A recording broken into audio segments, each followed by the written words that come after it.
Y bueno, la queremos grabar porque la vez anterior nosotros platicábamos acerca de que cualquier cimentación, ya sea que esté una cimentación hecha a partir de un cajón de cimentación, o ya sea que esa cimentación esté hecha por una simple zapata, algo tan sencillo como una zapata para una cueva artificial, para un espacio habitacional. Ya sea cualquiera de las dos, una zapata, un cajón o cualquier otro tipo de cimentación, eh, mm, en la línea de contacto entre la cimentación y el suelo, se va a provocar una serie de presiones o esfuerzos. Y esos esfuerzos simplemente son el peso de toda la estructura entre el área de la cimentación, ya sea para el caso de un cajón o para el caso de una zapata, ¿no? También estas zapatas también cumplen la misma relación. Carga o presión, esfuerzo, es igual a fuerza entre área. Bueno, ahora, Business nos ayudó a entender de que esa presión, a medida de que nos profundizamos, se va perdiendo.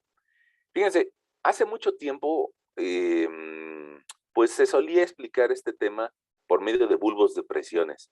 ¿Qué significa eso de los bulbos de presiones? Bueno, pues que la línea que está debajo de la cimentación, pues va a sentir el 100% de la carga, el 100% de la presión. Y tal vez un poco más abajo va a existir una zona como parecido a una curva topográfica, una región en donde nada más va a sentir el 90% del esfuerzo. Y un poco más abajo probablemente sienta el 80% del esfuerzo.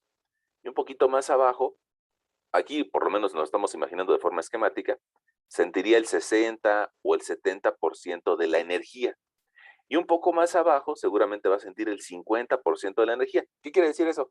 Bueno, que a nivel de desplante, probablemente el esfuerzo valga, por decir algo, 5 toneladas metro cuadrado, pero si yo logro preguntarle o si yo pudiera medir la presión que siente una partícula, probablemente a 10 metros de profundidad, por decir un ejemplo, probablemente esta presión pues, solamente sienta un esfuerzo de 2.5 toneladas por metro cuadrado. Digamos que se va perdiendo la energía, ¿no? Se va perdiendo la presión. Y un poco más abajo, pues va a sentir menos, y va a sentir menos, y va a sentir menos presión. Por ahí podríamos incluir tal vez cantidades como 40, 30 o 20%. Y esto es lógico, ¿no? Pasa lo mismo que cuando nos acercamos a una fuente de calor. Entre más cerca estamos de la fuente de calor, pues más efecto tenemos de ese calor. Nos alejamos y sentimos menos. Y va a llegar a una profundidad en donde prácticamente vamos a sentir el 10%, ¿no? Ahora, ¿qué pasaría si nosotros le hacemos un corte a esta gráfica?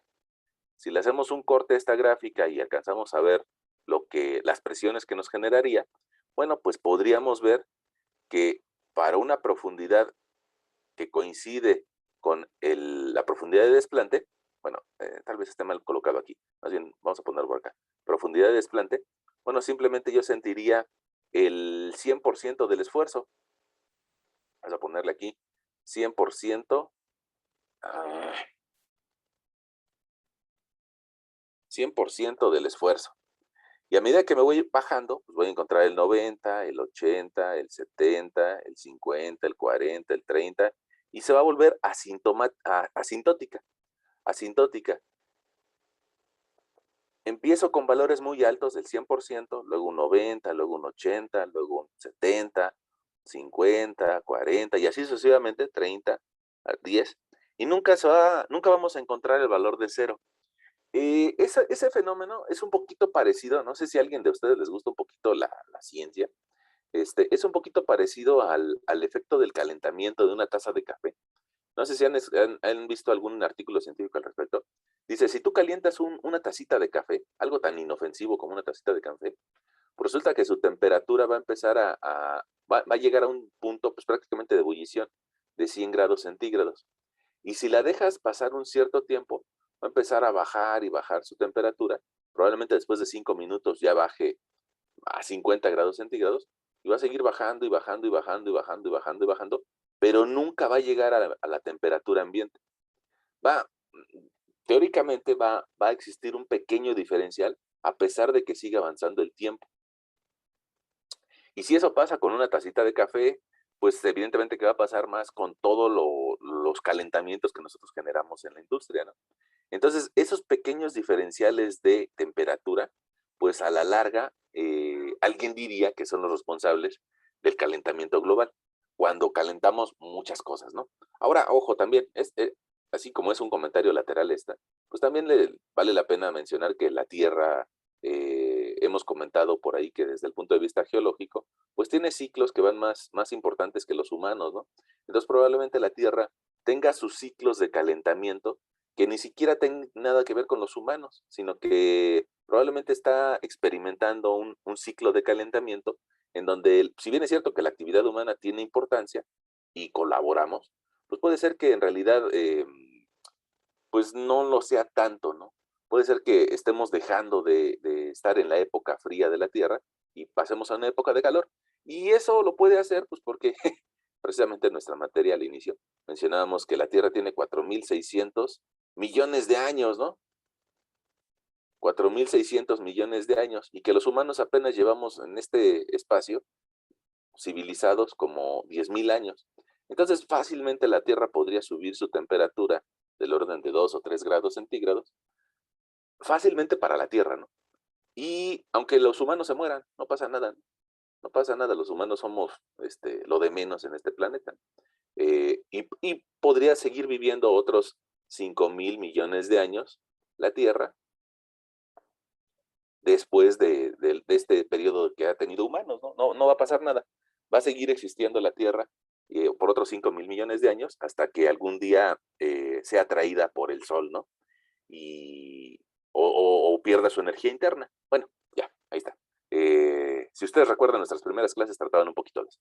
Ahora, regresemos a lo que nos toma el tema del día de hoy.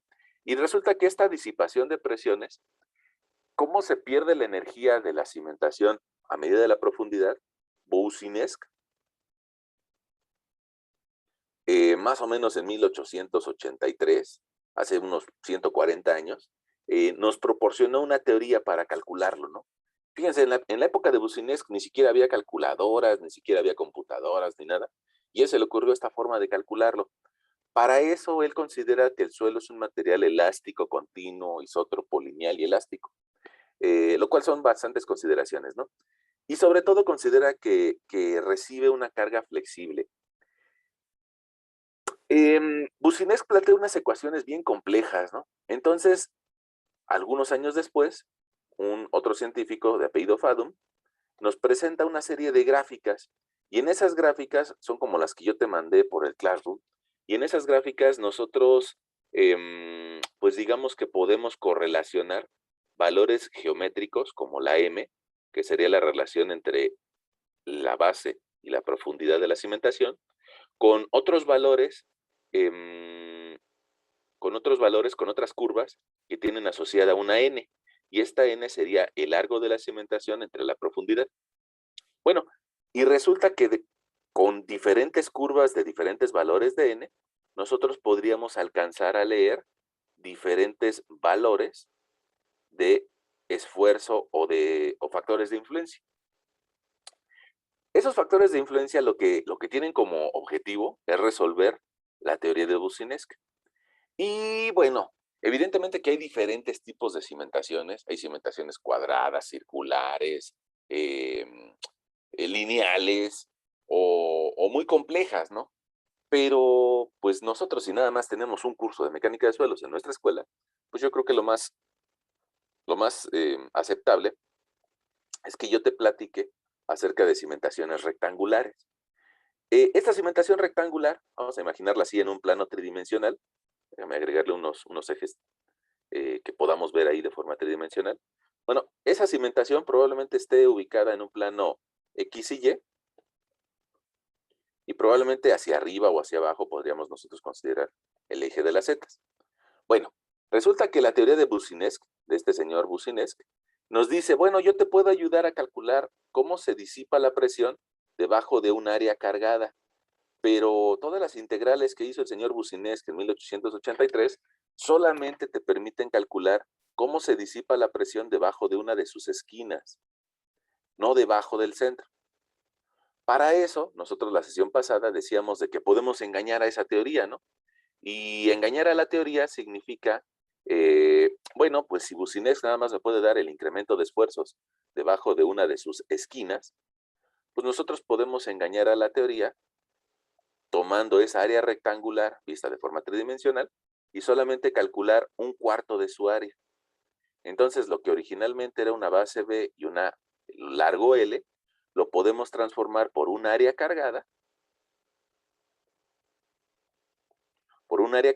que tiene una esquina en común. Y de esa forma, esta B' la podemos concebir como B entre 2 y, bueno, perdón, esta L' la podemos concebir como L entre 2 y esta B' la podemos concebir como B entre 2 para una cimentación rectangular. Fíjense que ya ven que los arquitectos suelen decir que los ingenieros son, piensan muy cuadrado, ¿no? Entonces, probablemente los arquitectos nos dirían que una edificación que solamente es un cubo, pues es una caja de zapatos. Sí, probablemente sea una caja de zapatos, ¿no? Pero es mucho más fácil de calcular una caja de zapatos que una cimentación con una figura rara, ¿no? Entonces, bueno. O sea, se pueden calcular cosas raras, sí, pero requieren tiempo, ¿no? Y requieren mucha más destreza matemática. Entonces, por esa razón, pues el día de hoy podríamos seguir analizando una cimentación rectangular. Hay un procedimiento para cimentaciones raras, ¿eh? Nada más te lo anoto por aquí. Se llama carta de Newmark. Con la carta de Newmark o bien con el algoritmo del profesor Damy, con estos dos procedimientos podríamos calcular cimentaciones raras. Ya ves que yo usualmente les comento a los ingenieros civiles que en muchas ocasiones las plantas arquitectónicas, las plantas de una vivienda, suelen tener esta forma como de Tetris. Evidentemente que tal vez un ingeniero civil diría, pues, para mí yo prefiero que una casa tenga una forma cuadrada, ¿no? Porque es más fácil de calcular. Pero la bronca de las plantas cuadradas es de que a veces no tienen iluminación. Entonces yo lo que he alcanzado a ver es de que a veces los arquitectos prefieren dislocar las plantas para tener mayor iluminación y mayor ventilación, mantener más área de luz y más área de donde entre ventilación. Pero bueno, entonces para esos procedimientos existe la carta de Newmark y el algoritmo de Julio Damy, un profesor de la UNAM. Nada más que pues para hacer un algoritmo hay que saber programar, ¿no? Este, si gustan, algún día se los comparto, ¿no? Este algoritmo. Bueno, ahí está. Ahora, ya que tenemos esa información y que yo les decía que podemos engañar a la teoría por medio de un área que represente un cuarto de toda la superficie, pues después podríamos multiplicar este efecto por 4, ¿no? Es decir, podríamos calcular los factores de influencia para este cuarto de superficie y después nuestro incremento de esfuerzos debajo de ese punto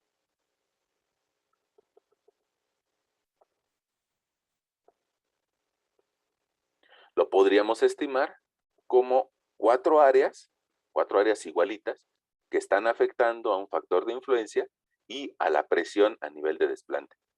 Con esa expresión lo podemos calcular. Y bueno, la intención del día de hoy es de que pues hagamos algún ejemplo, ¿no? Para eso, pues vamos a plantearnos un ejemplo. Y fíjense, la vez pasada yo les había preguntado, tal vez creo que los agarré un poquito fríos o un poquito fuera de ritmo, y yo les había dicho, bueno, pues vamos a imaginarnos un edificio de departamentos, ¿no?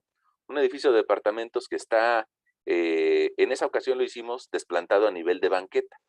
Bueno, hoy vamos a hacer algo similar, pero un poquito distinto, ¿no? Vamos a imaginarnos un edificio de departamentos, pero que se le genera un cajón de cimentación. Ahora, para eso te estoy ahí dibujando nuestra superficie de terreno.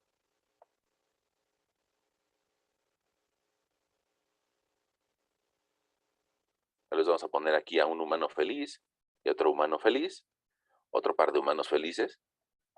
Y encima de esto, pues vamos a colocar tal vez una estructura, ¿no?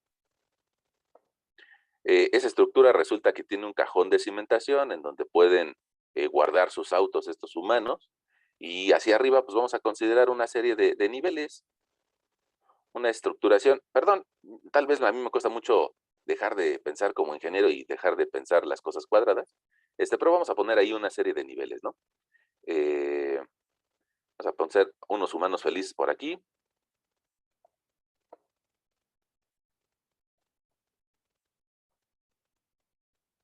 Ahí está, nuestros humanos felices. Eh, pues tal vez otra vez déjenme ser un poquito terco.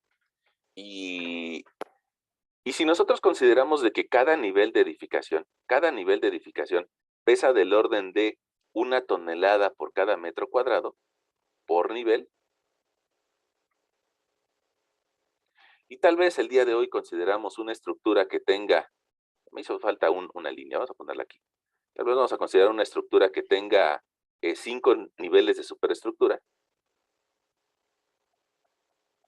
Bueno, pues entonces podríamos considerar una carga pues del orden de 5 toneladas aproximadas, ¿no? Evidentemente que si tuviéramos el análisis estructural, deberíamos de tomar los valores de la carga estructural, pero si no lo tenemos, pues podemos tener una, un esfuerzo aproximado de superestructura. 5 niveles por 1 tonelada metro cuadrado nos daría 5 toneladas por metro cuadrado de carga. Ahora, esos son la superestructura. Alguien va a decir, bueno, ¿y el sótano no pesa? El sótano no pesa, sí, el sótano también pesa, ¿no? Y es más, el sótano pesa más. Pesa más porque en la parte de abajo lleva una losa maciza y en la parte de arriba también lleva una losa maciza. Decirlo de alguna forma, lleva una doble losa. Además de que los muros del sótano, lo más seguro es de que sean de concreto armado. Entonces, usualmente el sótano o cada nivel de sótano lo podríamos tomar del orden de 1.2 toneladas metro cuadrado. Y también es una carga que va hacia abajo, lo cual nos daría de carga un esfuerzo correspondiente a 6.2 toneladas metro cuadrado. Ahora, con esta carga, evidentemente que hay diferentes condiciones de carga, ¿no? Vamos a considerar que esta sería una carga a largo plazo. Ustedes saben que hay carga accidental, carga instantánea y carga viva máxima y carga media. Bueno, vamos a considerar que eso sería una carga a largo plazo, con la que nosotros calcularíamos asentamientos.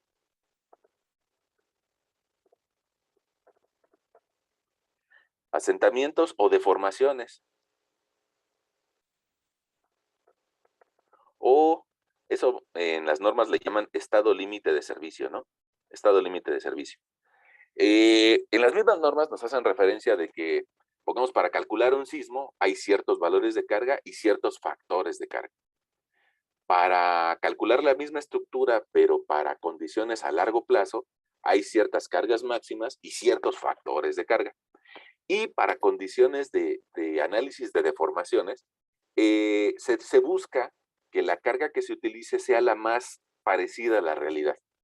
La carga viva media, o sea, estos humanos me provocarían carga, carga viva media. Y el factor de carga, si ustedes recuerdan las normas de criterios y acciones, normas de criterio, norma técnica constructiva de criterios y acciones a tomar en cuenta en el diseño estructural de las edificaciones, 2017. En esas normas nos dicen que para el análisis de deformaciones, el factor de carga es igual a 1, porque precisamente quiero ver cómo se deforman las cosas. No me interesa ver si fallan, nada más quiero ver si se deforman. Bueno, entonces esta condición de carga a largo plazo más o menos nos da este valor aproximado de 6.2 toneladas de arriba hacia abajo. Pero ojo, antes de que nosotros llegáramos a ese sitio a construir, resulta que las partículas ya estaban acostumbradas a cargar cierto peso, el de la partícula de arriba más la de arriba más la de arriba más la de arriba. Es decir, que la partícula, pongamos aquí A, ya estaba acostumbrada a tener un peso.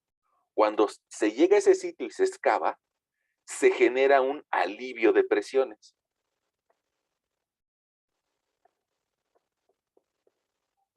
O una descarga.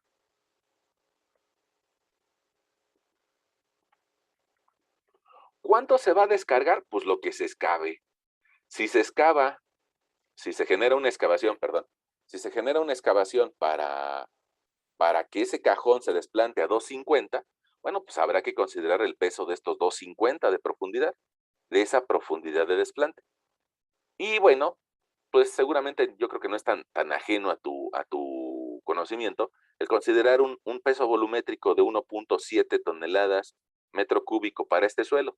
1.7 de forma superficial es muy común, 1.7, 1.6. Fíjate que si nosotros consideramos, ustedes díganme, ¿a qué profundidad ponemos este sótano?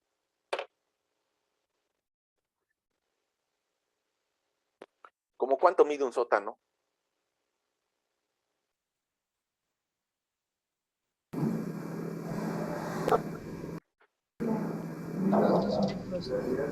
¿Podría ser 5? Ay, perdón. Eh, bueno, todo depende. Siempre hay un dicho muy mexicano. Los mexicanos somos muy descriptivos con nuestros dichos, ¿no? Hay un dicho muy mexicano que dice, depende del tamaño del sapo es la rana, ¿no? Depende del tamaño del sapo es la piedra, perdón. Fíjense, alguna compañera nos dijo 5 metros de profundidad. Esos 5 metros de profundidad tal vez me harían pensar que en 5 metros de profundidad, vamos a imaginarnos por aquí, si fueran 5 metros, eso significaría que me daría la oportunidad de tener 2 sótanos, porque pues cada uno de ellos podría medir del orden de 230, 220, más la losa, y eso me permitiría estacionar tal vez un estacionamiento en el sótano 1 y un estacionamiento en el sótano 2, o probablemente unas bodegas en el sótano 1 y otras bodegas en el sótano 2, en 5 metros de altura, ¿no? Pero te digo, tal vez depende del tamaño, es la pedrada. Tal vez 2 sótanos los requeriríamos si tuviéramos probablemente 10 niveles de edificación. Porque 10 niveles, pues sí cuesta mucho trabajo generar los estacionamientos para tal cantidad de departamentos o de oficinas. Pero para 5 niveles, honestamente no sé si ustedes han revisado algún edificio de 5 niveles, cuántos sótanos tiene. Y yo como que tengo más en la idea de que, pues un edificio de 5 niveles tiene un sótano, ¿no? Entonces, si tiene un sótano, y en ese sótano, pues tal vez la señora quiere meter su camioneta, o alguien quiere meter un auto, pues las dimensiones de un sótano, pues permitirían eso, nada más, tal vez meter una camioneta, pero no una camioneta de 3.5, ¿no?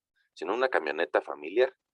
Entonces, ¿cómo ven si podemos colocar otro valor aquí de altura del sótano? Otra vez, como, ¿sí se han metido a un sótano? ¿Como cuánto mide de alto?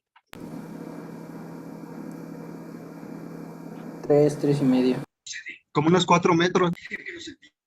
¿Como 2.8? Órale, vamos a ponerle, eh, 280. Este, eh, sí me llama la atención los valores que da, ¿no? Sí me llama la atención, parecería como que no han medido las cosas. Pero bueno, está bien, vamos a considerar estos 280. Fíjense, pongamos otro valor muy característico. Seguramente ustedes han pasado cerca de ustedes un tráiler. Más o menos tiene esa altura, ¿no? Fíjense que los trailers, a pesar de su cama y de sus llantas tan altas, y de su copete a veces en la parte alta, tienen una medida muy característica. Y no sé si ustedes habrán dado cuenta de que los puentes tienen una medida donde les dice, ojo, trailero, ojo, señor trailero, si tu trailer mide más de 4.90, te vas a quedar atorado. 4.90, 4.90. Entonces, 4.90, pues es una medida que debe de pasar cualquier tráiler. Entonces, cuando ustedes me dicen un sótano de 4 metros, híjole, yo no he visto, la verdad, yo no he visto un sótano para uso habitacional en donde puedan meter un tráiler. Pero bueno, ya. Ahora, resulta que este alivio de esfuerzos lo podemos calcular como gamma por H. Entonces, si nosotros multiplicamos un peso volumétrico de 1.7 toneladas metro cúbico y lo multiplicamos por una profundidad de desplante de 2.80 metros, pues nos va a dar un esfuerzo de alivio, si quieren poner el esfuerzo ALB, esfuerzo de alivio Tomo mi calculadora y multiplico 1.7. 1.7 por 2.8 nos va a dar de resultado 4.76. 4.76 toneladas metro cuadrado. Esta sería la presión que liberamos al realizar la excavación.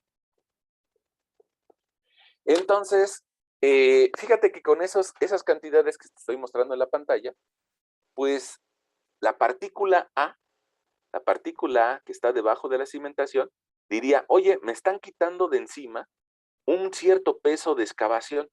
Todo ese material que yo ya estaba acostumbrado a cargar para esa partícula A, me lo están quitando de encima y valía 4.6 toneladas metro cuadrado. Y en cambio me están poniendo una nueva estructura que pesa 6.2.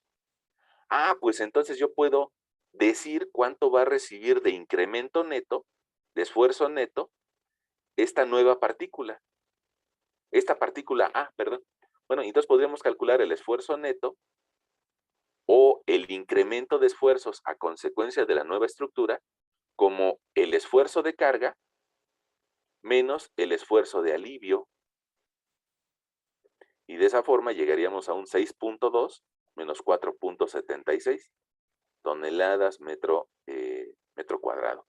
Bueno, si tomo mi calculadora y hago esa resta, 6.2 menos 4.76, voy a llegar a un esfuerzo neto que le vamos a transmitir al terreno, esfuerzo neto, de 1.44 toneladas metro cuadrado. Y otra vez, evidentemente que ese valor se puede afinar, sacarle la precisión mayor si tuviéramos la bajada estructural, ¿no? Pero en muchas ocasiones resulta que el proyecto estructural se hace al mismo tiempo de lo que se hace el proyecto de mecánica de suelos, el estudio de mecánica de suelos. Y entonces hay que estimar los valores, ¿no? Bueno, ahora, ¿este esfuerzo neto qué significa? Bueno, significa la nueva presión que van a sentir las partículas del suelo. Voy a ponerlo por aquí, esfuerzo neto, 1.44. Vamos a considerar un predio que en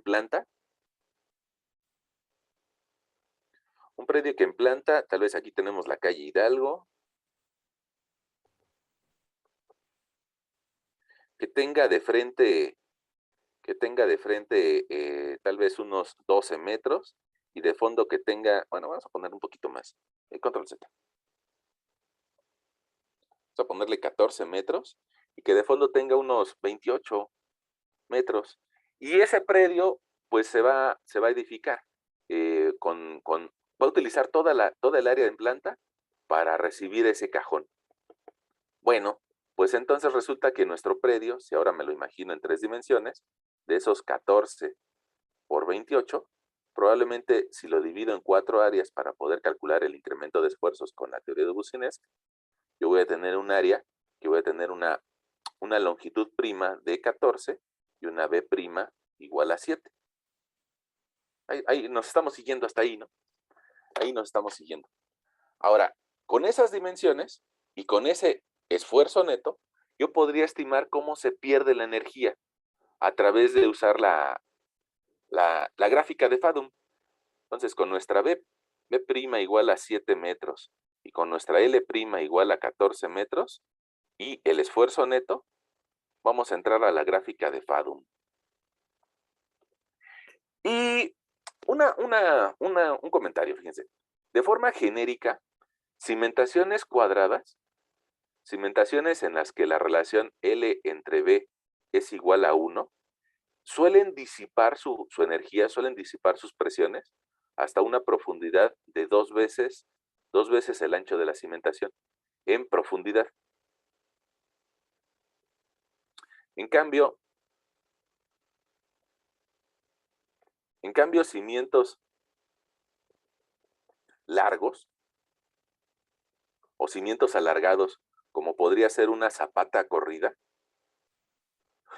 con una relación B en L muy grande, con una relación L en B que sea mayor de 5, usualmente su disipación de presiones a la profundidad se lleva mucho más tiempo o mucha más profundidad en disipar la energía. Y suelen disipar la energía en una medida del orden de 5 veces B. Ahora, ojo, tú me vas a decir, oiga, profesor, pero usted dijo que esta gráfica nunca toca cero. Usted nos dijo que era asintótica, nunca íbamos a encontrar el valor de cero. Bueno, sí, pero entonces esta profundidad de 2B lo que significa es a qué profundidad vamos a encontrar el 10% del esfuerzo inicial. Cuando tengamos valores menores al 10%, pues prácticamente ya no le haremos caso, ¿no? Simplemente ya podemos decir, pues ya aquí ya siente muy poquito esfuerzo. 10% del esfuerzo inicial o del esfuerzo a nivel de superficie. Bueno, ahora, con ese par de ideas, pues resulta que si nosotros revisamos la relación B en L de esta cimentación, pues vamos a encontrar que L entre B nos va a dar de 2. No tenemos ni un valor de 1 ni un valor de 5. Entonces nuestra cimentación estaría intermedia. Yo creo que podríamos estimar cómo se comporta la cimentación hasta una profundidad del orden de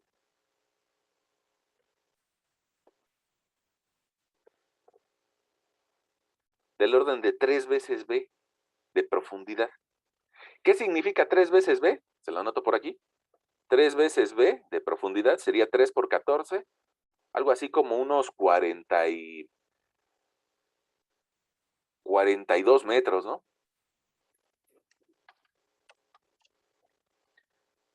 14 por 3, 42 metros. Más o menos a 42 metros, esa cimentación de 14 por 28 va a dejar de tener influencia. Pero eso no basta con que yo se los platique, ustedes lo tienen que calcular, ¿no? Entonces vamos a abrir nuestra hojita de Excel. Vamos a abrir una hojita de Excel y le vamos a decir a nuestro lector, vamos a calcular el incremento de esfuerzos por un cajón de cimentación. Ok. Este incremento de esfuerzos lo vamos a hacer con un esfuerzo neto de, quedamos 1.44. 1.44 toneladas metro cuadrado. Ahí está, nuestro esfuerzo neto. Vamos a poner un colorcito para que sea distinguible, ¿no? Ahí está, que sea muy identificable. Nuestro esfuerzo neto. Y vamos a hacer una tablita.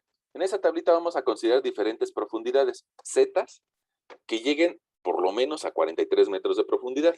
Entonces vamos a pongamos la profundidad 0, la profundidad 2 metros de profundidad, a 5 metros de profundidad, a 10, a 15, a 20, a 27, a 35 y a 43. Probablemente sea necesario otra más, a 50. Y yo creo que con esas profundidades podemos identificar cómo se pierde la energía debajo de esa cimentación. Ahora, esas serían profundidades a partir del terreno natural, a partir del nivel de banqueta.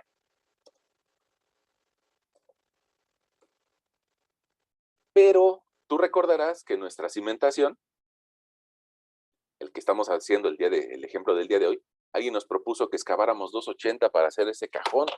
Entonces, vamos a tener algo que sería profundidad desde el terreno natural o desde la banqueta y podríamos generar otra columna que sea profundidad Z, pero desde el nivel de desplante.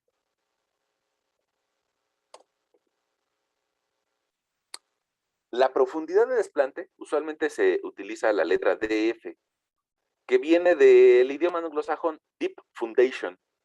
Lo escribo por aquí. Deep Foundation. Yo creo que si utilizáramos tantas palabras en inglés como selfie, como copy-paste, como break, pues yo creo que no tiene nada de malo que ocupemos aquí Deep Foundation, ¿no? Es una tradición utilizar esa palabrita. Bueno, ese Deep Foundation es la profundidad de desplante. Y si está a 280 para nuestro ejemplo, vamos a escribirlo incluso por acá, desplante.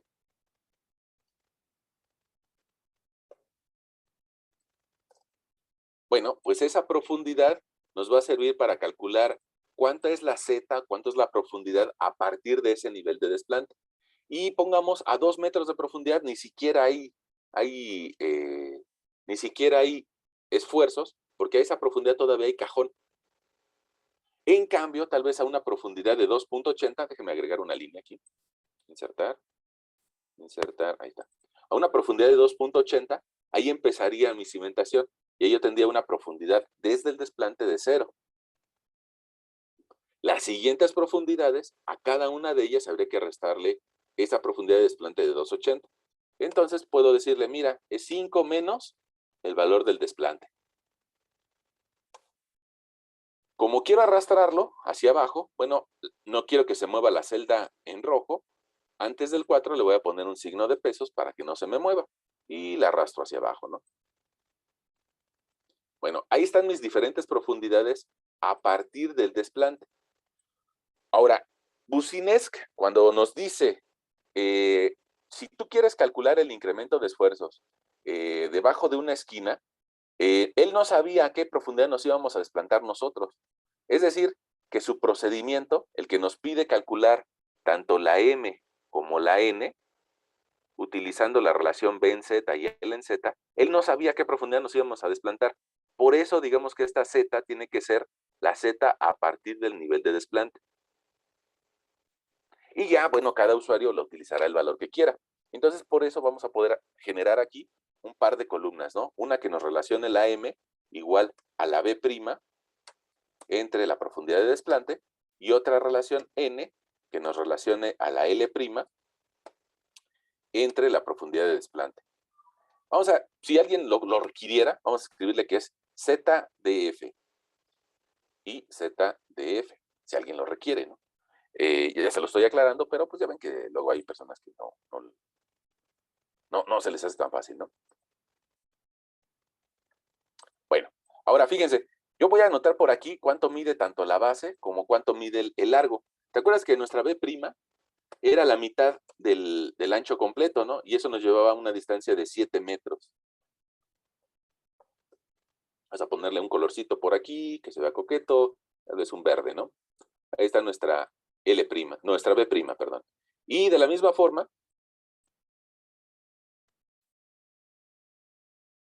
déjenme incluirles tal vez el dato de L'. Vamos a ponerlo por acá. Nuestra L' tiene una dimensión de 14 metros. Bueno, pues con esos valores ya podemos calcular tanto la M como la N. Simplemente habría que dividir cada una de el valor de la B entre cada una de las profundidades. No quiero que se mueva mi celda que dice la B, entonces antes del 5 le pongo un signo de pesos. Ahí tenemos un pequeño problema, esa división entre 0. Esa división entre 0, ahorita te platico cómo le podemos hacer. La L entre cada una de las profundidades. No quiero que se mueva la L, entonces antes del signo le pongo un signo de pesos. Fíjense, esas cantidades que acabamos de calcular, difícilmente vamos a poder leer tantos decimales. Entonces le voy a decir que le quite decimales. Bueno, antes de que le quite decimales, yo creo que tengo que resolver el problema del número. Fíjense, esta división entre 0, si lo hacemos incluso con la calculadora, nos va a mandar al diablo, ¿no? No podemos dividir nada entre 0. Eso casi para los matemáticos es un sacrilegio, ¿no? Merecemos el infierno y la tortura, ¿no? Tratar de dividir algo entre 0. Nos daría, alguien diría que infinito, alguien diría que simplemente es una indeterminación. El chiste es de que no se puede dividir entre 0. Entonces, pues podemos engañar a la teoría. Y mira, le podemos decir, bueno, no calcules en 2.80 de profundidad, calcúlalo en 2.81. Es decir, déjame copiar esta fórmula, 1 centímetro por abajo. Y 1 centímetro por abajo, pues ya lo puede calcular. ¿Nos da un número muy, muy grande? Bueno, sí, no pasa nada.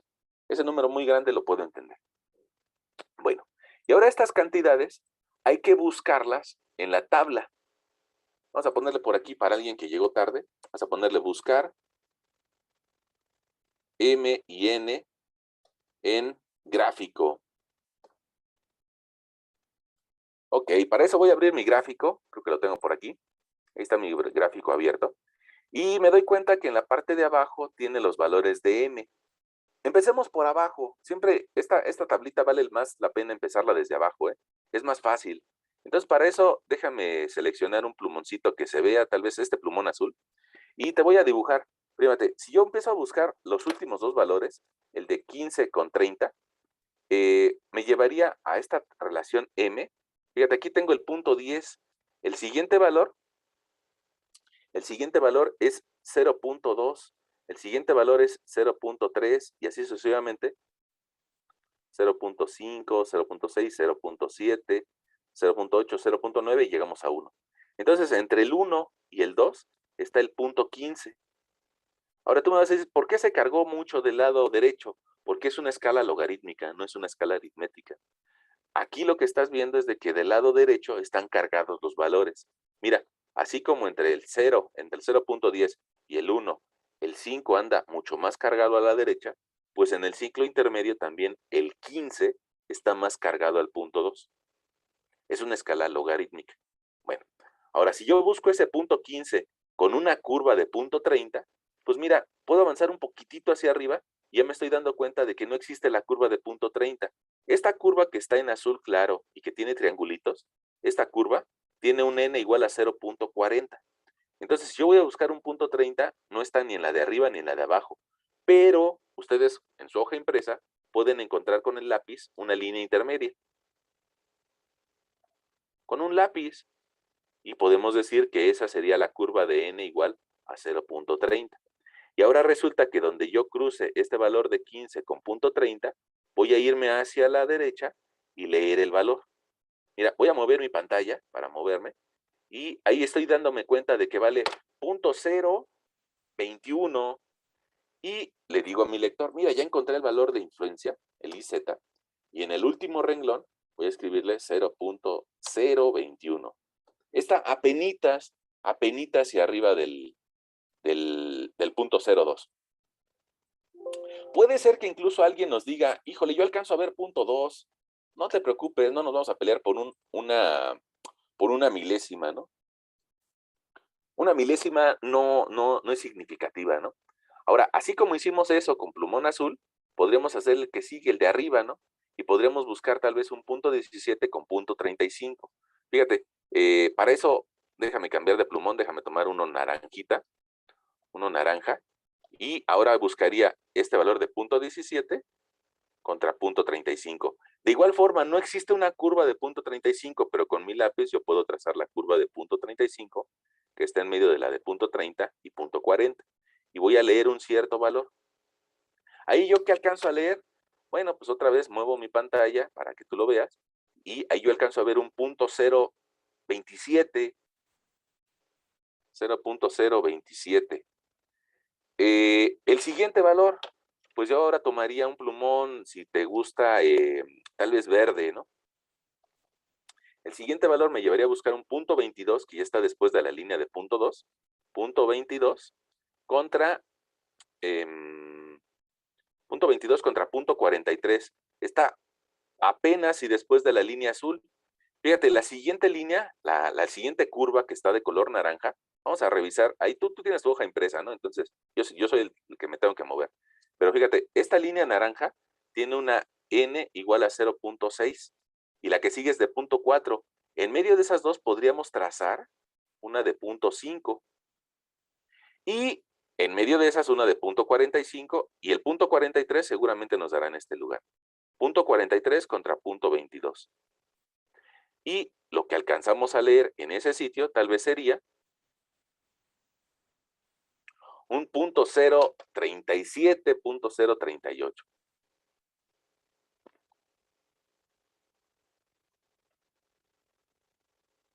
Miren, hacemos el último, el que sigue, y ahorita te muestro otra forma de hacerlo, ¿sale? El último, el que sigue, déjame tomar el plumón rojo, aunque alguien diría que es agresivo, yo espero que ustedes no se ofendan.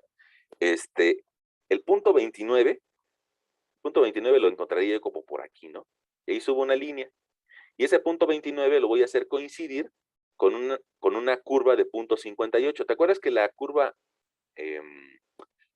naranja vale punto 6? Entonces, un poquito abajo de esa curva naranja. Seguramente yo leería este valor por aquí. Y eso me avienta un valor de punto 0.58. Ok. Así hay que hacerlo para arriba, ¿no? Déjeme mostrarte otra forma.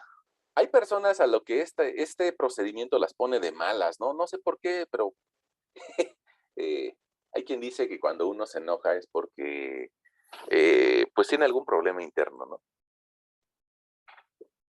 Y bueno, termina uno reclamándole a personas que no debería.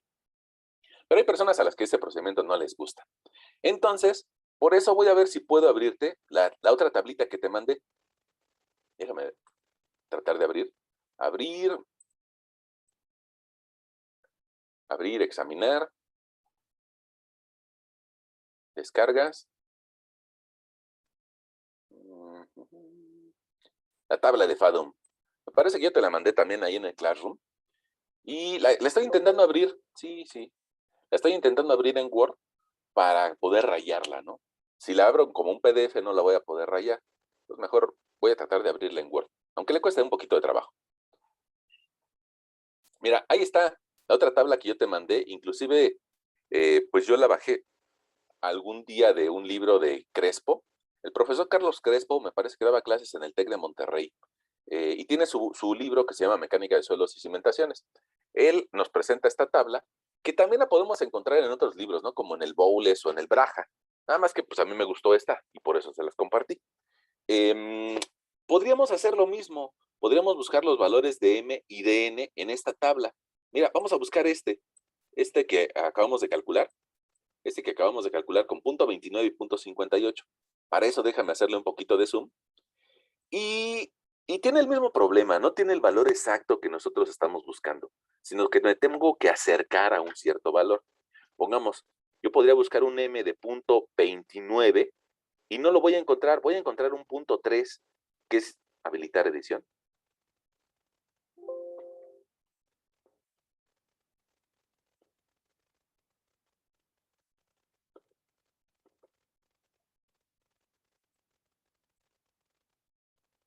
Bueno, nada más darle oportunidad a que el señor Word acabe de pensar. Me está diciendo que sí, que no, que tiene problemas, ¿no? Este,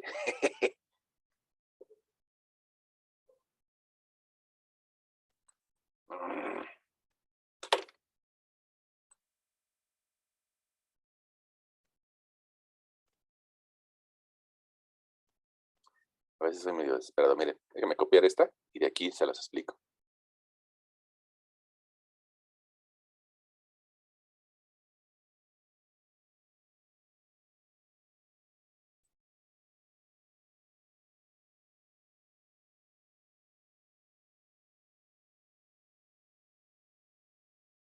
Uy, se trabó. Ya tiró la Barbie, el Word.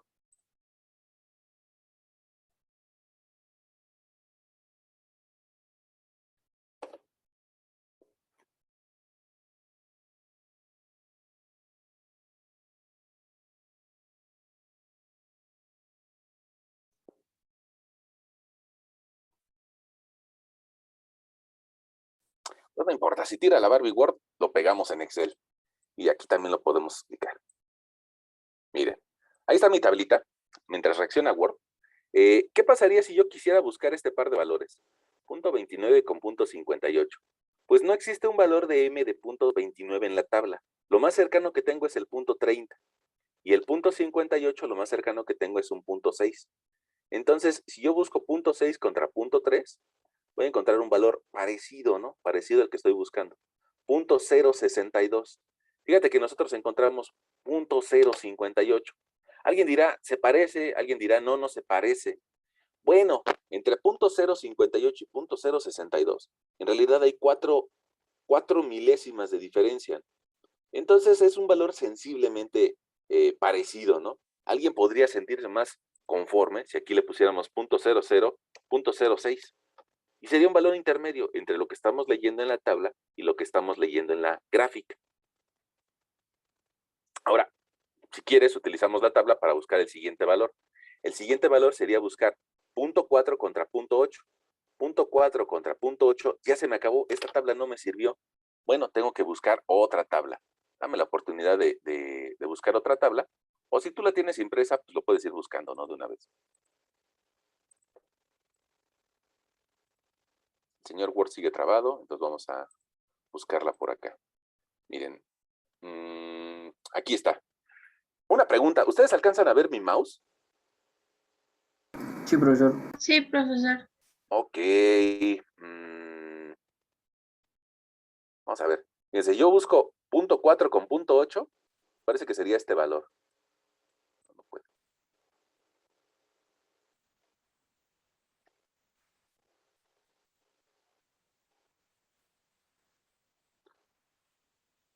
Punto 4 con punto 8. Alcanzaríamos a tomar ese valor de punto 0.93, ¿no? Punto 0.9312. Y pues ese lo vamos a escribir.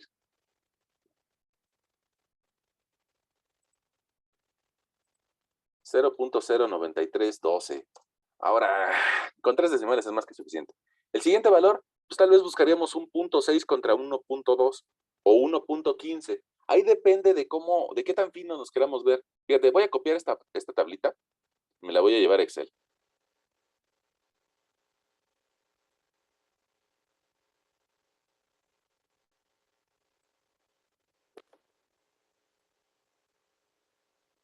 Mira, el valor de 0.57 más o menos se puede aproximar entre este par de valores, más cercano al de 0.6. Eso lo entendemos todos, ¿no? Pero el valor de 1.15 probablemente ande entre estos dos valores más cercano a 1.2. Probablemente alguien diga, híjole, es que en realidad el 1.15 no es 1.2, hay un montón de diferencia. Bueno, eso me llevaría a estos 4 valores. Y entre estos 4 valores, más cercano al de abajo, debe de estar mi valor, el que estoy buscando. Ahora, si te das cuenta y lo leemos nada más a 3 cifras, te pido que lo leas a 3 cifras, para eso te voy a tapar las otras 2. Si lo leemos a 3 cifras, pues andamos entre 120, 126, 136, 143. Lo más seguro es que nuestro valor ande como el valor de 140. Si nos quisiéramos poner un poquito especiales, un poquito payasos, podríamos hacer un procedimiento un poquito más largo y diríamos, bueno, si para uno vale 0.120 y para 1.2 vale 0.126, bueno, para 1.1 yo podría encontrar un valor que valiera la mitad, 0.123. Y también podría encontrar otro valor intermedio para 1.15, que sería la mitad entre 23 y 26, 0.1245, ¿no? Bueno, ahí está nuestro valor. Ahora, eso sería para el renglón de arriba. Para el renglón de abajo, para un 0.6, resulta que en 1 vale 0.136. Para 1.2 vale 0.143.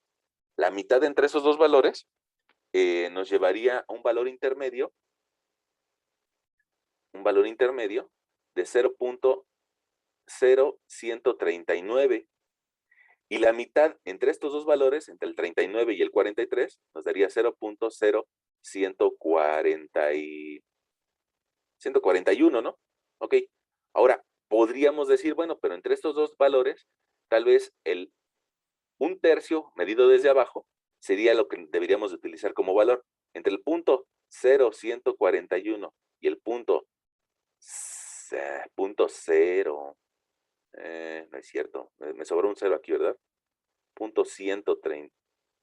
Aquí es un 0, aquí es otro 0, ahí está bien, ahí está bien. Aquí nada más me sobró un 0. Entre el 141 y 124, probablemente hay una diferencia de 141 menos 124. Hay una diferencia de 17 unidades. Si la divido entre 3, pues me quedaría como de a 5. Entonces yo creo que el valor, haciendo nuestra triangulación, debe de tomar un valor de 0.136. Esos números, hay personas que se confunden mucho. Y entonces dicen, todos esos números para llegar a este valorcito de 0.136, bueno, pues prefiero leerlo de la gráfica. Entonces alguien podría decir, no, pues mejor lo leo de aquí y busco punto 57 contra 1.15. La gráfica de 1 es la morada, ¿no? Punteada. La siguiente gráfica es 1.5, entonces un poquito arriba de la morada. 0.57 contra 1.15. Yo alcanzaría a ver ahí un valor, mira ahí donde está mi mouse, de 0.138. la punta del mouse, 0.138. Y ese valor de 0.138 se parece mucho al valor que acabamos de escribir de 0.136. Nadie se va a pelear por una decimal, por un decimal, ¿no? 0.137. Aquí está. Ahí está. Los siguientes dos valores, fíjate, pongamos si yo busco 1 contra 1.94, el Word sigue sin funcionar, ni modo, le vamos a tener que decir que lo cierre, ¿no?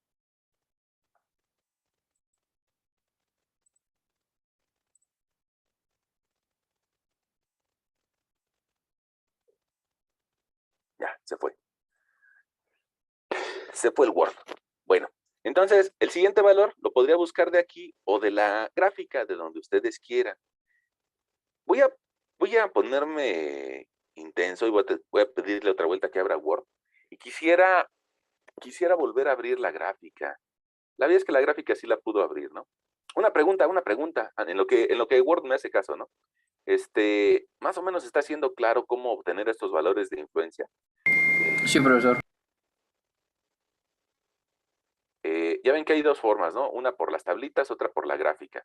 Hay personas, algunos de ustedes,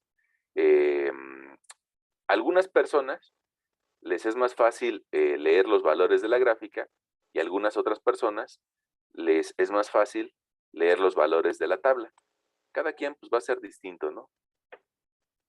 ¿Y ahora qué le hago? Dice archivo no guardado, archivo recuperado. Sí, también guárdalo.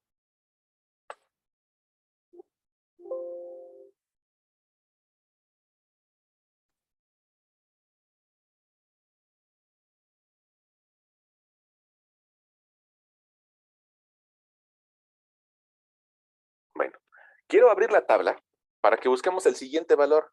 A ver si mientras Word reacciona, tú pudieras ir buscando el siguiente valor. 0.97 contra 1.94. 0.97 contra 1.94.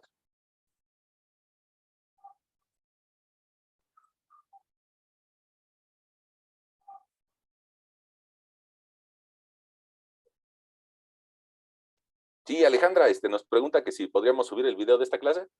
Pues sí, hasta ahorita creo que hemos subido todos los videos, ¿eh? Hasta ahorita hemos subido prácticamente todos los videos. Bueno, a menos de que lo llegara yo a perder el video, ¿no? Pues ahí sí ya no lo podría subir. Pero hasta ahorita hemos subido todos. Fíjense, le estaba pidiendo que si fuera posible que buscaran el valor de 0.97, 0.97 contra 1.94. Eso a mí me llevaría a esta línea verde, 0.97, y voy 0.1, 0.1, 0.97 contra 1.94. Y eso sería la curva punteada roja. La curva punteada roja es el valor de 2. Y miren, ahí yo alcanzaría a leer un valor de 0.20, ¿no? Déjenme escribir ese valor ahí de 0.20. Pero les voy a pedir que hagan otra cosa. Les voy a pedir que busquen ahora los valores de forma inversa. Este par de valores, ese par de valores que yo acabo de subrayar como 0.97 y 1.94, búsquenlos al revés. Búsquenlos como busquen el 2 en la M, y eso nos llevaría aquí a 1.94. Yo le estoy subiendo, 1.94. Y voy a hacerlo cruzar con 0.97. El 1 es la gráfica de Dash en morado. El 1 es la gráfica de Dash en morado. Y te vas a dar cuenta de que ese 1.94 con la Dash en morado me da el mismo valor. Eso es importante. Bueno, yo creo que es importante que ustedes lo visualicen porque el procedimiento de FADUM no sabe si nuestra cimentación está orientada hacia el norte o hacia el sur o hacia el este. Entonces, para el procedimiento de FADUM, pues resulta que nuestra base y nuestro largo, él no sabe si nuestro eje de las X está hacia la longitud, la X, o si el eje de las X está hacia la B. Y como lo está calculando sobre una esquina, da lo mismo que esta esquina estuviera así, o que esa cimentación estuviera acostada sobre la otra esquina. Entonces, los valores de M y de N los podemos cruzar y debemos de llegar al mismo valor. Por eso te pedía que este valor en verde lo buscaras de una forma y luego lo buscaras al revés. y te vas a dar cuenta que llegamos al mismo valor. Bueno, y los últimos 2 puntos que nos hacen falta, fíjense, vamos a buscar ese 3.18. Si aquí tengo la línea de 2, la de 3, 3.18 andará como por acá. 3.18 contra 6.36. Fíjense, la de 6 ya no existe. No existe una curva de 6. No existe una curva de 6 y lo máximo que puedo leer es una curva de 5. Y ahí voy a leer un valor de 0.247. 0.247. Puede ser que alguien le dé incertidumbre a ese par de valores, ¿no? 3 contra 6. Bueno, lo podemos buscar en las tablas. 3.2 contra 6.4. 3.2, en la siguiente, en la parte de abajo. 3.2. Mira, está el 3 contra 6.4. Lo más parecido que tenemos es 0.24. Este 0.24, con los valores cercanos, sigue siendo 0.24. 0.246, 0.248, 0.246 y 0.248. Yo le puse 0.247. Entonces, pues yo creo que tiene bastante lógica, ¿no? Y el último renglón, el de hasta arriba, fíjate que esta cantidad es muy, muy grande. Inclusive en las tablas no lo puedo encontrar. Esa cantidad tan grande que estamos buscando es 700 contra 1400. Lo más que puedo leer en la tabla es infinito contra infinito.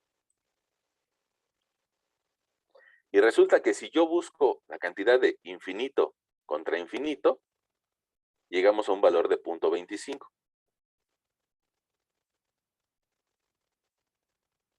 Es lo más que puedo buscar. Y ese valor de 0.25 corresponde a un cuarto del área, porque estamos en la esquina. Ah, bueno, entonces le voy a poner aquí 0.25. Ahora, ya que tengo esa información, ya que tengo esos factores de influencia, los IZ, pues regreso a mi expresión, a la que me permite calcular el esfuerzo. Y yo diría, incremento de esfuerzos es igual a 4 áreas, porque estamos al centro de la cimentación, por un factor de influencia, por una carga Q a nivel de desplante, o un esfuerzo a nivel de desplante. Y con eso podríamos calcular nuestro incremento de esfuerzos. Lo puedo escribir incluso en Excel, ¿eh? Fíjense, denme la oportunidad de hacer grande mi Excel, para que ustedes vean que también podemos escribir esos símbolos en Excel. Ese incremento de esfuerzos lo puedo escribir como D mayúscula, S minúscula. Y le digo al Excel, oye, cambia el tipo de letra por una símbolo.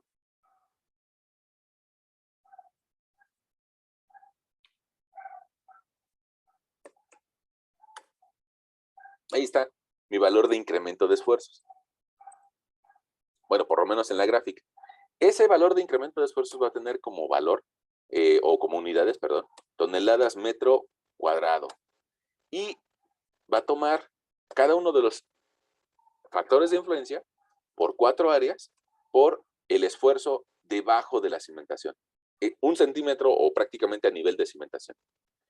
Ese no quiero que se mueva, entonces le voy a poner un candado. Y nos está diciendo aquí, 1 centímetro debajo de la cimentación, siento toda la presión. Pero 2 metros abajo, ya siento menos. Y 7 metros abajo, siento menos, y menos, y menos, y menos. Si hacemos una gráfica con este par de datos, denme la oportunidad de hacer la gráfica. Para eso me voy a insertar gráfica de dispersión con las profundidades. Insertar gráfica de dispersión. Bueno, pues eso todavía no tiene forma porque nada más tiene una variable. Le doy clic derecho, seleccionar datos y le digo, ¿sabes qué? Quiero agregar o quiero que me tomes en cuenta los valores de las X. Y ahí están mis valores de las X. Los valores de las Y cometí el error de tomarlo desde la superficie y debe ser desde esta profundidad, desde 280. Ahí está. Y ahí nos está mostrando el Excel cómo se disipa la presión. Como Excel no sabe que la profundidad va hacia abajo, pues me la está mostrando hacia arriba. Entonces le doy clic derecho al eje, le digo darle formato al eje. Y le digo, muéstramelos en orden inverso. Ahí está. Entonces, ahora lo que puedo hacer es ponerle un título a mi gráfico, decirle a mi lector, mira, aquí lo que vas a leer de esta gráfica va a ser el incremento de esfuerzos. Va a estar dado en toneladas por metro cuadrado. Y en el valor en el eje de las X, le decimos aquí, agregar elemento gráfico, el título de las ejes horizontales y el título de los ejes verticales. Le digo, el título de las X, lo que vas a estar leyendo van a ser esfuerzos. En el eje de las Y, lo que vas a estar leyendo son profundidades.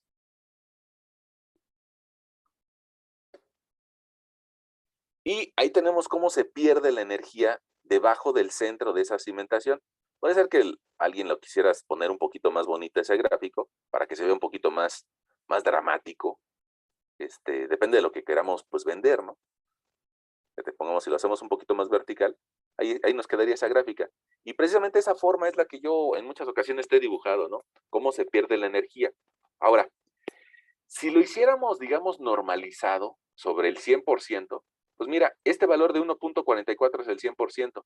El último que estamos encontrando, si lo encontramos en porcentaje, habría que dividirlo con respecto al primero. Mira, ahí estamos encontrando un 10% a 40 metros de profundidad a partir del desplante, o a 43 desde el nivel de banqueta. El siguiente valor, pues sería un poquito menor, sería del orden de un 8%. Una práctica común en los estudios de mecánicas de suelo es que nuestro estudio de mecánica de suelos, que nosotros realizamos acá desde nivel de superficie, que nos dé muestras de diferentes profundidades en donde va a estar actuando esa presión de cimentación y donde podamos calcular su deformación o su asentamiento, su hundimiento. Entonces, de diferentes profundidades habría que encontrar una muestra inalterada, otra muestra inalterada. Y usualmente los sondeos los llevamos hasta una profundidad donde ya no pase del 10% del esfuerzo. Entonces, en esta ocasión, lo podríamos llevar nuestro sondeo tal vez hasta una profundidad de 43 metros. Para ese edificio, ojo, quedamos, era un edificio de 5 niveles más un sótano y que tenía las dimensiones más o menos adecuadas para generar como 20 departamentos. En muchas ocasiones, a veces las personas dicen, es que es muy caro un estudio de mecánica de suelos. Bueno, va a haber 20 familias ahí viviendo, ¿no? Si hay 20 familias ahí viviendo, pues yo creo que entre las 20 familias, pues terminan haciendo una cooperacha para poder determinar qué suelos hay debajo de hasta 43 metros de profundidad. De repente diríamos, no, pero es que eso incrementa el costo de la obra. Bueno, pues va a ser más caro si se va de lado. Sí, evidentemente que va a ser más caro si se va de lado, o va a ser más caro si hay que reconstruirlo. Entonces, fíjense, en el libro de Enrique Tamés,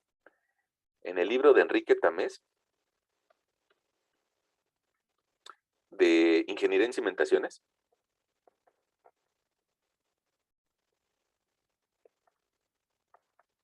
en la contraportada aparece un texto que dice, recimentar una estructura es hacer caro y a destiempo lo que se debió de haber hecho desde el inicio. Cada vez que ustedes escuchan que van a recimentar un edificio, significa que no lo hicieron bien desde un inicio, ¿no? No hicieron los estudios que deberían desde el inicio. Bueno, a ver, aquí tenemos un mensaje de chat, dice, ok, gracias. Bueno, no, a ti. Bueno, entonces, aquí yo lo que les estoy mostrando es cómo se pierde la energía, bueno, me gusta decir así, cómo se pierde la energía. En realidad no es energía, es presión, ¿no? Pero cómo se disipa la presión de esa estructura a medida de que se profundiza.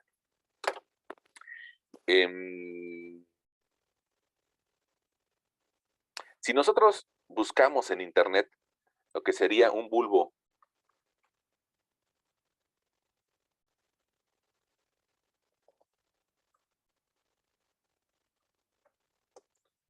de presiones, seguramente te vas a encontrar con algunas imágenes de lo que te estoy comentando. Déjame ver si aparece una rápido por aquí. Mira. No, es que están un poquito más interesantes estas imágenes. Pongamos esta, que nos está diciendo ahí. Nos está diciendo, bueno, es que fíjate que a veces el bulbo que genera una zapata se junta con el bulbo que genera otra zapata. Y entonces ya se pone mucho más interesante este problema, ¿no? O lo mismo que yo te platicaba hace algún momento, ¿no? Si yo aplico una carga, a diferentes profundidades se va perdiendo la energía. Y esos bulbos de presiones me van a generar gráficas como la que nosotros acabamos de obtener, a diferentes profundidades.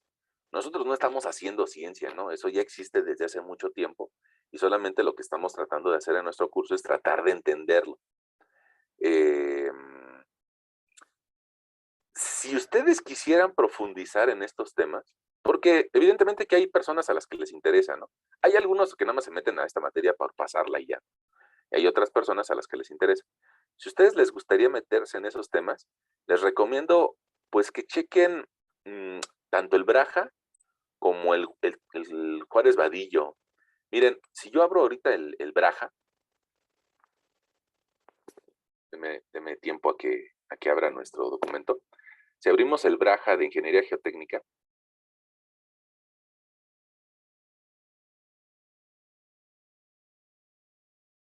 y nos vamos al capítulo, me parece que 8, aquí le hacemos la publicidad al Braja de Fundamentos de Ingeniería Geotécnica, nos vamos al capítulo 8, creo, y encontraremos esfuerzos en la masa de suelos. Primero nos platican lo que veíamos hace un par de clases, ¿no? Primero nos hablan acerca de los esfuerzos efectivos y después nos van a platicar de aumento vertical debido a diferentes tipos de carga. La solución de Boussinesq resuelve el problema por medio de ecuaciones. Primero para una carga puntual, luego para una carga lineal, luego para una carga en circunferencia, ¿no? Fíjense, alguien dirá, oiga, profesor, ¿y a poco hay cimentaciones circulares? Pues sí, yo creo que es muy fácil de encontrar una cimentación circular.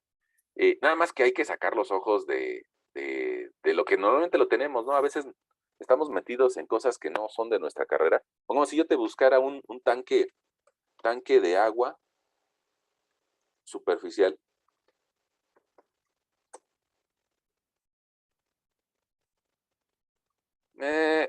Es, miren este, o este de aquí abajo. Esos tanques de agua o unos hilos de almacenamiento, pues seguramente tienen una geometría circular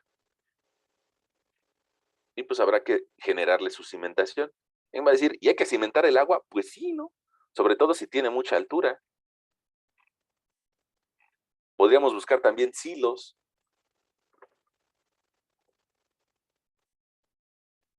Híjole, creo, sí. Era con ese, perdón. Silos de almacenamiento. Si tú vives hacia la zona norte de la ciudad, seguramente has visto los silos que tiene Maseca en la zona de Tlalnepantla o en la zona de Catepec, tal vez La Corona. El chiste es de que observemos lo que hay en nuestra ciudad, ¿no? Estos hilos, pues seguramente también generan un gran peso y hay que revisar si son capaces de, o qué deformaciones se van a generar en ese suelo. Fíjense que alguien podría decir, sí aguanta, ¿no? Al fin y al cabo es terreno duro, ¿no? ¿Para qué lo calculo? Bueno, si yo te busco por aquí falla de suelo, hay una falla histórica de suelos que tiene que ver con silos que se fueron de lado, mira, aquí está. Ese es un ejemplo muy clásico de unos hilos que se inclinaron. Imagínate una fábrica que se le vaya de lado su cimentación, pues va a salir demasiado caro en recuperar el material que tenían guardado, más el volver a construir esa estructura, ¿no? Bueno, entonces ahí ya viste algunos ejemplos de cimentaciones circulares. También existe un procedimiento para cimentaciones circulares o unas fórmulas. Si a alguien le interesara, fíjense que estos temas que nosotros en Tecamachalco nada más le podemos destinar 2 clases. Para los chavos de Zacatenco me parece que le destinamos como unas 6 clases, ¿no? Para analizar debajo de una carga circular, debajo de una carga puntual. Entonces, pues yo ahí tengo los videos. Si a alguien le interesa, pues denle una checada a la lista de reproducción de Zacatenco y va a encontrar más acerca de esto. Y bueno, nosotros pues, estamos resolviendo la situación más común, que sería un área rectangular. Para no ponernos a calcular todas estas expresiones numéricas y que probablemente nos equivoquemos con tantos numeritos, es que lo estamos haciendo con las gráficas de Fadum. Pero probablemente alguien de ustedes diga, no, pues a mí me interesa estos numeritos, ¿no? Entonces, Entonces, todos estos numeritos se pueden programar en Excel. Con un poquito de calma, se puede hacer. Yo tal vez me llevé una tardecita y sí, alguna vez lo programé en Excel. Este,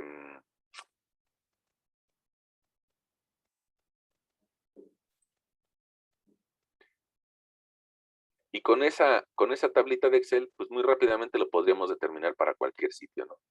Ya pongamos aquí. Aquí, pues tal vez lo ocupé en alguna ocasión para explicar algo. Una cimentación, cómo se generan los incrementos de esfuerzos.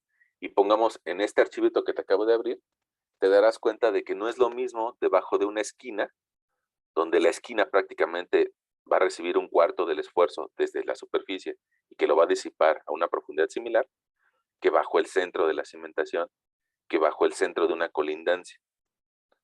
Este concepto es importante, ¿no? Yo creo que sí es importante, yo creo, ¿no? Porque fíjate, si el incremento de esfuerzos es distinto debajo de la esquina, debajo de la colindancia y debajo del centro, pues la consecuencia va a ser que el hundimiento que presenta el centro va a ser diferente al de la esquina y al de la colindancia. Y eso, digamos que si le hacemos un corte a esta cimentación, si le hacemos un corte, probablemente genere que mi cajón, originalmente en el proyecto arquitectónico, era rectangular, pero después de cierto tiempo se puede provocar que ese cajón se distorsione o que se cuelgue en la parte central, dando origen a lo que le llamamos asentamientos diferenciales. Puede ser que la orilla no se hunda mucho, pues porque la orilla no recibe mucha carga, aquí lo estás viendo, pero el centro recibe más esfuerzo y el centro tiene consecuentemente que hundirse más. Entonces, pues resulta que los humanos felices que viven acá arriba, pues van a tener su departamento inclinado, ¿no? Los de un extremo van a inclinarlo hacia un lado y los de otro para el otro. Y eso genera un gran problema, ¿no? Entonces, no basta con calcular los esfuerzos debajo del centro, sino que hay que calcularlos también en la esquina o en otros puntos de la cimentación. Y ya está.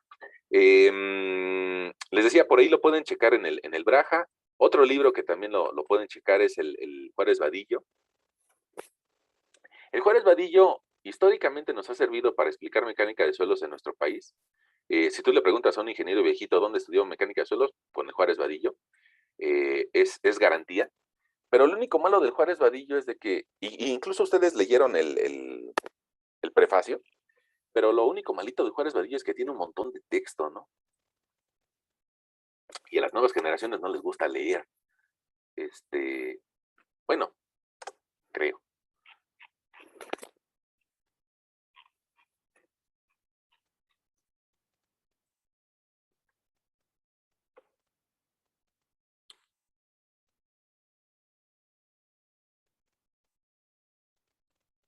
Mira, distribución de esfuerzos en una masa de suelo. En el tomo 2 del Juárez Vadillo. Hay que aventarse todo ese texto y ya después nos empieza a explicar, mira, si tienes una carga puntual, por medio de estas ecuaciones puedes calcular el incremento de esfuerzos. Si tienes una carga lineal, como en este caso, si tienes una carga lineal, por medio de otras expresiones puedes calcular el incremento de esfuerzos. Y si tienes una carga rectangular, pues existen otras expresiones, ¿no? Para calcular el incremento de esfuerzos. Nada más que estas expresiones pues ya se vuelven un poquito más complejas. Y por eso, bueno, pues nos auxiliamos de herramientas gráficas. Bueno, dice por aquí un mensaje del chat. Dice, profe, ¿nos puede pasar esos libros? Pues eso es piratería, pero sí. Pero sí, yo creo que sí se los comparto por ahí. Miren, ahí están los incrementos de esfuerzo. Probablemente a alguien les sea más fácil meterse a estas gráficas y tratar de investigar a qué profundidad Z, en relación a la base, se va a generar la disipación de presiones. Ahora, ojo, aquí nos está mostrando un esfuerzo cortante y un esfuerzo vertical, porque se va a generar diferentes esfuerzos dentro del suelo, lo que va a tener como consecuencia esfuerzo cortante. Híjole, déjeme ver si puedo abrir una nueva hojita de Word. Ya con eso acabamos. Fíjense. Si nos imaginamos que aquí hay un nuevo edificio, una nueva estructura, bueno, lo lógico es pensar de que se va a empezar a mover hacia abajo, ¿no? Se va a empezar a hundir, pero la casita que está a los lados, pues ellos están ahí a todo dar, entonces ellos no tienen por qué moverse y se van a quedar en su sitio, van a intentar quedarse en su sitio. Entonces resulta que si nosotros le hacemos un zoom a las partículas de suelo que están debajo de ambos edificios, este elemento diferencial tendría una fuerza hacia abajo por parte de la nueva estructura y una fuerza que no se quiere mover debajo de mi vecino. Y eso lo llevaré a intentar girar. Como no puede girar porque al lado tiene otro elemento diferencial y arriba tiene otro elemento diferencial, pues entonces va a generar un esfuerzo cortante. Y ese par de esfuerzos cortantes añadidos a la presión vertical, al esfuerzo vertical y al esfuerzo horizontal, que lo está comprimiendo, toda esta suma de esfuerzos nos llevaría a pensar en un círculo de Moore. Y seguramente tú en la materia de resistencia de materiales, en círculo de Moore, identificaste que toda esta combinación de esfuerzos me va a provocar que esta fuerza cortante jale hacia allá y hacia acá, y va a generar un plano principal de esfuerzos. Y eso va a ocasionar a su vez que se empiece a agrietar. Es decir, un suelo que está por aquí tiende a generar grietas laterales. Y esas grietas laterales pues, son un problema, ¿no? Porque a su vez en esas grietas se empieza a meter agua y se deforma más fácilmente el suelo. Pero bueno, esa es una historia bastante complejita. Bueno, una parte de esa historia nos vamos a meter en las siguientes sesiones cuando analicemos el peso de este edificio, si va a lograr o no hacer girar al suelo. Porque evidentemente que el edificio, entre su peso y su momento sísmico, su fuerza sísmica, pues probablemente genere un momento de volteo e intente, al suelo que está debajo del edificio, intente desplazarlo o hacerlo girar. Y eso lo podemos evaluar por medio de algunas expresiones. No son expresiones sencillas, pero aquí les vamos a presentar las más sencillas o las más simples, ¿no? Bueno, creo que son las 7 de la noche, me parece que ustedes tienen una siguiente sesión o una siguiente clase, pero yo esperaría de todo corazón, espero que le hayan entendido este procedimiento para calcular el incremento de esfuerzos a consecuencia de la nueva estructura. Una cosa, hace tiempo, ya hace algunas 2 o 3 clases, calculamos los esfuerzos antes de que nosotros lleguemos a construir, el esfuerzo efectivo. Y ahora estamos encontrando cuáles son los esfuerzos a consecuencia de la nueva estructura. Eso nos da pie a calcular que si sumamos los esfuerzos efectivos más el incremento de esfuerzos, vamos a llegar a un estado de esfuerzos final. Y eso significa que se va a deformar el suelo. Y esa deformación, pues le dedicaremos las siguientes clases, ¿no? Para platicar acerca de cómo calcular la deformación del suelo. Pero eso ya será en las siguientes sesiones. Bueno, pues yo creo que por el día de hoy lo podríamos dejar por ahí. Si alguien de ustedes tuviera una duda, a pesar de que sea el límite del tiempo, lo tratamos de aclarar, ¿no? Como ven, ¿les genera dudas ese procedimiento? El procedimiento no tanto, sino al momento de plantearlo en Excel, la gráfica a mí no me quedó, pero yo creo que agarré valores diferentes. Ah, pues míralo. Si quieres lo vuelvo a graficar.